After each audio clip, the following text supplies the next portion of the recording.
Hey guys, what's going on? This is Namcraft and welcome to the season of Starcraft English commentary. We're going to be watching the final set. This is the final set of Group F, round of 24, ASL Season 19. And let's see who will get the fast track ticket to the round of 16. Will it be Hero, the stronger player on paper? Would it be Ssak, the more cunning on the battlefield? He'll defeat it at ease, I should say. YSC, despite YSC's very very ruthless scheme to deceive him. Those guys looks like they're possibly from Russia. They are definitely Russians. Are you from Russia? If you're from Russia, let me know. And that girl is kind of cute, but not really my type, sorry. Anyways, yeah, this is gonna be the match between these two players, and it is going to be played on Polestar. So let me update the banner for you because I make this live, and actually we don't even know the map that is going to be played on until the map starts. We only know the map for the first two sets, but not the winner set. That is decided by a veto system, so the players will veto some maps and they will not veto others. So yeah, that's it. What can we say about Hero and Ssak? Hero is a strong Zerg. I mean he's between S class and A class. I think he's more of an S class player. He's definitely less renowned than Soki, for example, and a little bit maybe on par a little bit less than Queen nowadays, if I have to say. But he's definitely better than Jadon nowadays, and better than a lot of other Zergs out there. So don't estimate this guy. He's a very strong contender for the championship even of this tournament. And in terms of Elo scores, Hero is at the 10th position right now in the Elo ranking. So he's got his own niche of followers. And his win rates in the last day, let's quickly check against Zerg player. Hero against 10 players is 56%, and as for Ssak against Zerg is 93 games, 53% as well. So I guess similar win rates, but of course Hero is the better player with the Elo score, so that's that. Looks like on the battlefield we're going to be seeing spawning pool first and then expansion. Cross map spawning from these players. Whoever goes for the economic build is going to have a slight advantage. And that looks to me like it could possibly be Ssak because he's getting ready to expand now. These early Zerlings would not be able to do anything. I think Hero was fearing that the enemy might be trying to rush him because Ssak is the inferior player. So as I have mentioned to you, my game theory of Starcraft in several occasions, right? If you're the weak player, you tend to want to go for rushes. Because if the game drags on towards the later part, you're going to be surely disadvantaged in terms of macro techniques, star sense, whatever, you name it, right? So by not dragging the game on, you increase your odds of winning. And knowing that the stronger player would be going for very, very conservative build, some early Zerlings to stop any kind of aggression. All right, what is this? We have a no-signal thinking happening. This is the first time in the history of StarCraft we have this kind of, it's like back in the old days of analog, right? It's like when you're trying to get a illegal signal from your neighbor's satellite. It's like when you're watching World Cup 1990. Who was here when World Cup 1990 took place? It's like those days when you have to actually. I'm not that old, but I know what happened there. You have to actually try to get the feed from the satellite, right? And so that is what happened. Anyways, what I also want to tell you, if you look at the accomplishments of these players, you can see that Hero is very much an accomplished player. Let me just pull these banners a little bit to the left so you can see the actual figure. There it is. You can see that Hero has participated in the 14 round of 24. He's qualified in the 14th season. He's always proceeded to round of 16. He's been in 11 quarterfinals. He's been in 7 semifinals. He's been in 2 finals. He lost one to Soki. I don't know who he lost the second game to, maybe Queen or somebody like that, or maybe Rain. Action is the second most accoladed player in this group. He's been in 14 round of 24. He's been in 10 round of 16. 6 quarterfinals, 1 semi. As for Ssak, has only been in 11 round of 24, 5 round of 16, 2 quarterfinals. And YC is the least accredited player. He's only been in 3 ASL round of 24, not counting this season. And this is all past seasons. And so this is where these players stand. So let's put that away. And next up, Advertising time. My name is Namcraft. Welcome to the channel. My name has got a K. This watch is going to get discovered. If you're here, please sit down, grab a seat. Do not smoke or drink. Be sure to read the description for some nice information about the relevant players who are playing, about links to the previous game in the playlist, links to the next game in the playlist, the overall playlist URL. I organize everything in playlists. So, for example, after the tournament is over, you want to watch all of Heroes game, you can go to my homepage, check the Hero playlist, so games by player, and then check Heroes playlist. So you see all of their games in chronological order. If you want to study by matchup, you can do that. If you want to study by map, God forbid, if you're actually participating for planning and studying and preparing for ASL S19 and you want to study all of the maps, all of the games on a particular map, you can go ahead and do that. But usually I just see people just watch the games for the favorite players. There's also a list of best of games of each year, so best Starcraft games of 2025, 24, 23. Just go ahead and take a walk down the memory lane, if you will, and enjoy those games. You can add friends with me on Facebook, add friends with me on Telegram, join the Facebook Forever, Telegram, and Facebook groups. You know, all of these videos will not have ads in the middle of the set. They will have ads in the beginning only. Of course, all of the ad hoc games, you know, the games in the FPNet series, DPL series, and a whole bunch of other series will have ads everywhere. I don't apply that principles to all of the videos, only to ASL and KCM tournaments because I love you guys so much. No, I'm just kidding. I just decided to do that. I don't know why. But anyways, I hope that you enjoyed this lack of ads, and if you want to reward me for that, go ahead and buy me coffee. You can wait until the finals to buy me coffee. You can buy me now. You can buy me 2 coffees. One now and one after the finals is over, because I think that most of you guys appreciate my efforts a bit more in the in the season of ASL and not every single day. So that's understandable. That's completely fine. And anyways, for you buy me coffee, if you're in America, just memorize my Zelle account, namkraftvn@gmail.com. If you're in other countries, just use PayPal and credit card. They're all mentioned in the video description in one unique link. Back to this game, what is happening? Hero versus Ssak.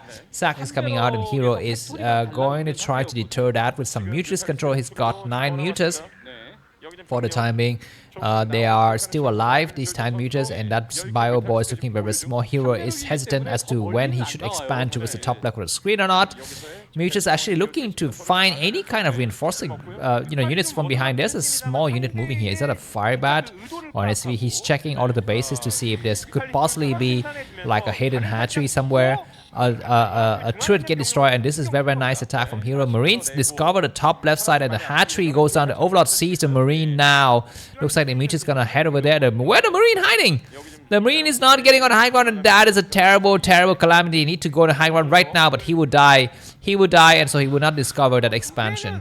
So that is really unfortunate. The moment you see the Overlord, you need to go there right away. But I think he did not see the Overlord because Overlord was on the high ground and Marine was on the low ground. Nice scan from Ssak to discover this base, as well as to check for decisions on the main. We can see the Queen's Nest is underway. It's going to get recreated. +1 weapons done on the Marines.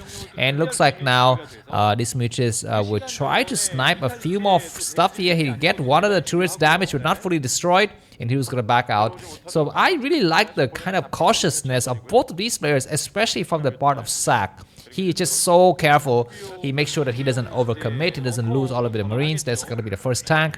And yeah, Marine's going to get surrounded. So this is a nice attack from Hero to try to snipe this first control group of Marine. It's not a decisive victory. This is like a, in the history of World War II, this is basically like the annexation of Czech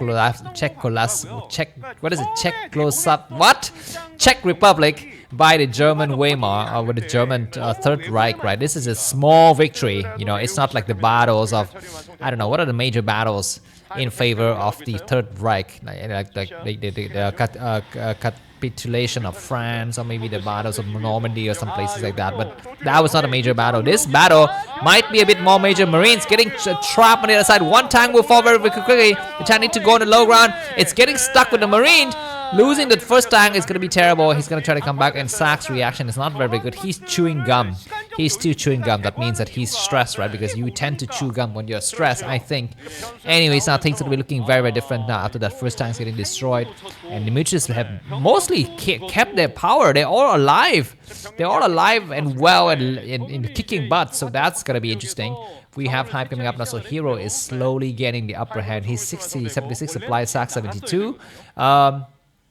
So Ssak needs to be super careful now that the lurkers are gonna be hiding on the high ground. Would they be stopped? I don't know. I think he will have enough science vessels anyway, so those stop lurkers will not be a problem. Second tank is out. And looks like Ssak is actually, oh my god, he almost loses all of the forces here. He's gonna try to take this right lane, but that might just invite the lurker and the mutas to go down south. We might see a science vessels going for irradiate. He's checking nice irradiate, but looks like good split. And the Marine's gonna try to come out there and try to snipe the why is he even sniping that really damaged mutas? It would die anyways. These lurkers will fall. Nice attack from the tanks. Good army control overall from both of these players. Very timely. You can see the APM levels of both of these players are very high. Not a single unnecessary act. In my country we have the expression not a single unnecessary gesture. Everything that you did in that video or in that in that movie or in that story that you just posted on Instagram, which is perfect, picture perfect. Anyways, greatest spire is done. Hero is of course in the lead here because he's able to snipe 2 tanks, and without tanks the Terran cannot assault the high ground. The science vessels is doing some good shot, but we're gonna be seeing more attacks, and now lurkers on the high ground. I think Ssak should just abandon the idea of trying to kill Hero outright. He cannot do it without being flanked and without getting surrounded from all sides. So he's gonna try to attack this high ground. That one lurker is damaged. Mutas coming from the back, trying to attack any kind of stray units, but they get pushed back. 7 mutas on the move.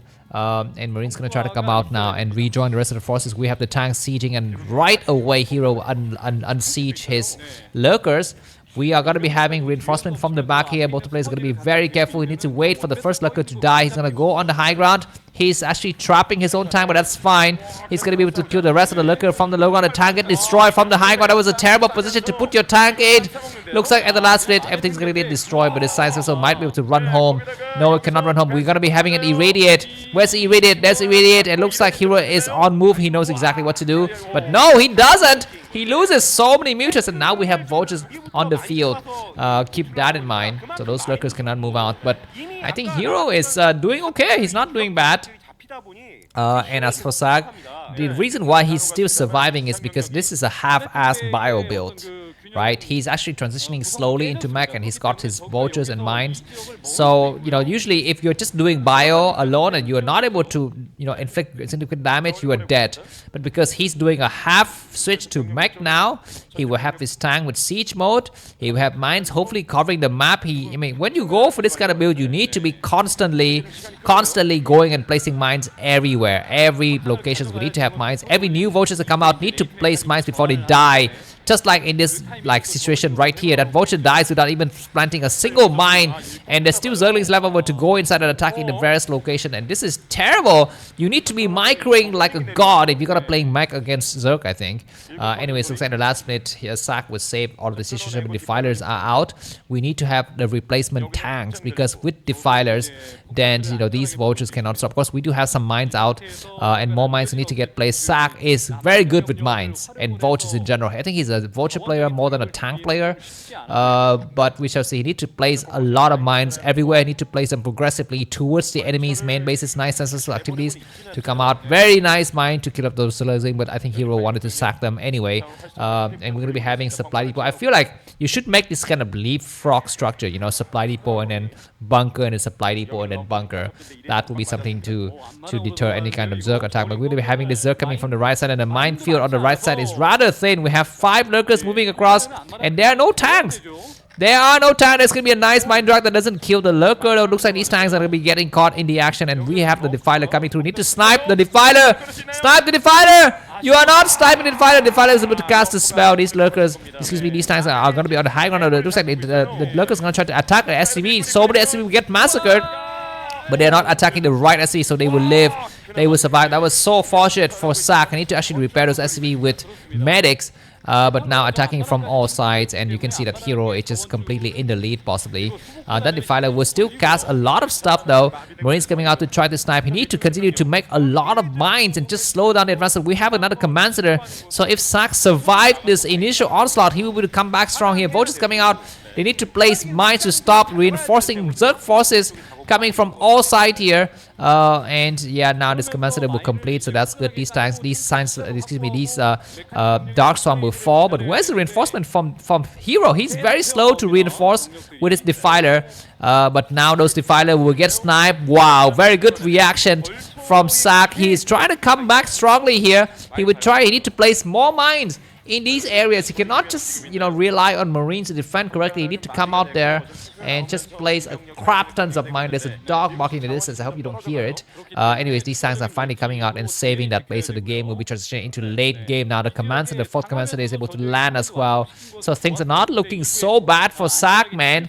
His vulture control was just okay to hold the situation. He need to place even more mines everywhere. If you look at the minimap, the number of purple dots is actually not bad at all, and vultures coming out in huge number to lace mines everywhere to slow down the enemy. Looks like these science vessels, these scourges will discover the presence of the fourth base, but by then there's going to be a huge amount of tanks coming from all sides. Vultures trying to slow down the Zerglings. Good mine explosion. Need to be careful not to drag the mine onto yourself, and these tanks are going to be finally shelling this base. I love the fact that Ssak is applying pressure as he's defending. He wants to pull the pressure away from his home. He would need to kill some of the lurkers. He will waste these two tanks, need to unsiege, and he was going to try to drag the Zerglings into the mines here. The tanks fall back, and those Zerglings will fall, maybe, possibly, but those tanks will survive for the time being. It looks like this command center at the 6 o'clock position is getting assaulted by Zerglings. He needs to lift up, but looks like he's able to secure it at the last minute with massive vultures. I love this build from Ssak. Can he win? That's going to be the question, because Hero is growing up and growing and expanding like a fiend. He's got 5 bases coming up now, but it's not so bad for Ssak. When you're a mech, you can afford to be slightly behind in the early stages because you try to tech up. You're trying to get your tanks out, and tanks have +1 weapons upgrade. Don't forget that upgrades are very important in mech versus mech versus Zerg. And Ssak has got a very nice start. I mean, at some point he will even make some Goliaths possibly, because at some point Hero will start to transition into Queens, I think. So that is something to think about in the future. He does have some Goliaths now, and Goliaths with the Sharon booster is very strong. This is reminiscence of Flash's build, but of course it's not 100% Flash build, because Flash doesn't even go for bio. He goes directly into Goliaths. But anyways, Vulture's gonna come out, and another Defiler gets sniped. So Hero is in some sort of trouble here, because Mech is now looking very strong. I think the problem with Hero is that he failed to stop the 4th command center. Because if he was able to stop the command center while he was assaulting Ssak's main base, that would be a different story. But Ssak is coming out with huge mech now. Defiler can do only so much, especially against mech. You can try to defend, but splash damage is gonna be your enemy, man. And yeah, those lurkers will be living for a while, but keep in mind that Hero's right side is also slowly growing. We have Ultras now, which is not so bad. Zerg is coming through. Nice scan to see the situation. They will get into this top base. There's only a single tank. That tank will get destroyed very quickly. So SCVs are forced to evacuate, and Hero will put some lurkers on the high ground. 3 Ultras moving through the minefield. They will eat a lot of mines, but of course they can still survive and do some damages in the future. So that's gonna be nice. It looks like some nice attack coming through. The Sciences are gonna try to snipe the first. You see the Scourges attack and kill. No, good D-Matrix to the last minute to save the game, to save the Sciences of the command center. Need to lift up. It's not lifting up, and Saks, you know what? Screw it. I don't need a 4th base. I'm gonna kill you right now. But he doesn't know that the enemy's got a new base right here. Even if he wins the battle, he cannot possibly get on the high ground. I don't think he can get on high ground. There's another Dark Swarm that is targeting all of these tanks, but splash damage for the win. The splash damage is so ridiculous. Anyways, more reinforcement coming through. This Ultras will fall in the middle area at this base. I think at some point we get reclaimed, although he needs to rebuild it because it's been destroyed. So keep that in mind. Zerglings are streaming through Sciences, so need to D-Matrix some of the forward tanks because it's very much damaged. These Vultures are so fast and so furious, coming through, destroying Zerglings, and they will fall back the moment they see too much enemy activities, and they will just wait for the tank to do the massive damage here. Sciences will come to, need to find the Defiler. He finds the Defiler, will cast one more Dark Swarm or maybe one more Plague. Attack against the 3rd base. This is the only, possibly mining bases remaining for Ssak. If he loses base, he's going to be seriously crippled in terms of the economy. But looks like there are only 2 Ultras, and they will fall. Reinforcement from the right side is coming through as well. So that's going to be interesting. Zerglings are going to be falling into tanks. Will kill the last of the Ultras. Very nicely upgrade 5 and 2 for the Ultras. For the tanks, I think it's +2 weapons and +1 armor possibly. Yeah, there's +1 armor. You can see it. 3 tanks with against 2 Ultras in the middle map. And looks like things are going to finally clear out and calm down at Ssak's 3rd base maybe. But Ultras are just continue to pull through, and they really scale. They can live forever. These ultras finally destroyed. These tanks on the right side need to go for one more irradiate on the lurker. It's just on the defiler, which is great, but at some point he need to irradiate. I think also the ultras. This base is gonna get completely run over, and GG by Ssak. Hero is the guy who first qualified for the round of 16. Thanks for watching. If you enjoyed the guys, buy me coffee, and I'll see you in the loser set. Bye bye.